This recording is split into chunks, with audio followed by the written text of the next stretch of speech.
कच्छातीव द्वीप का मुद्दा और तमिलनाडु की राजनीति से होते हुए राष्ट्रीय मुद्दा बन गया है। 1974 में इंदिरा गांधी सरकार ने कच्छातीव द्वीप को लेकर श्रीलंका से एक समझौता किया था। इसके तहत सरकार ने इस द्वीप को श्रीलंका का हिस्सा माना था और अब इस मामले को लेकर एक रिपोर्ट सामने आई है जिस पर प्रधानमंत्री नरेंद्र मोदी ने कांग्रेस को घेरा है। प्रधानमंत्री नरेंद्र मोदी ने रिपोर्ट को साझा कर कहा है कि ये आंखें खोलने वाली है और चौंकाने वाली है।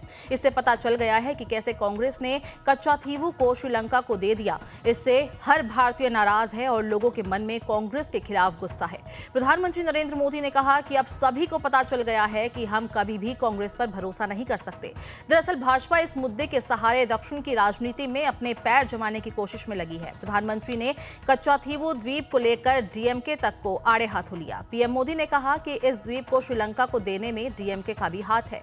दरअसल यह रिपोर्ट तमिलनाडु भाजपा अध्यक्ष के अन्नामलाई के उस आरटीआई को लेकर सामने आई है जिसमें बताया गया था कि 1974 में इस द्वीप को पड़ोसी देश को तत्कालीन प्रधानमंत्री इंदिरा गांधी सरकार ने कैसे सौंप दिया था। पीएम ने इस पर कहा है कि भारत की एकता और अखंडता को कमजोर करना ही कांग्रेस का 75 साल से काम करने का तरीका रहा है।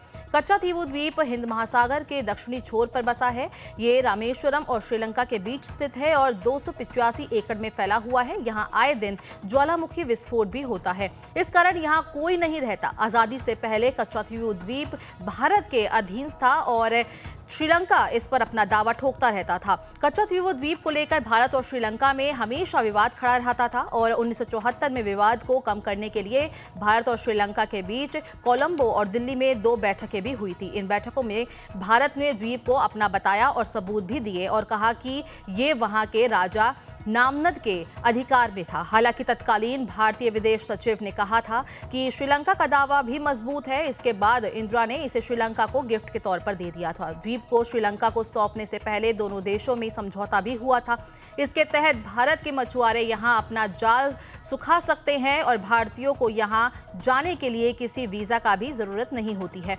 इस द्वीप का मुद्दा तमिलनाडु की राजनीति में भी कई बार उठा है और सुप्रीम कोर्ट तक भी पहुंचा है। भारतीय मछुआरे कई बार अंतर्राष्ट्रीय सीमा पर पार करते हुए श्रीलंका की सीमा में दाखिल हो जाते हैं। श्रीलंका सरकार उन पर कार्रवाई करते हुए उन्हें गिरफ्तार कर लेती है। वहीं उनके नौकों को भी जब्त कर लिया जाता है जिससे मछुआरों को काफी परेशानी का सामना भी करना पड़ता है।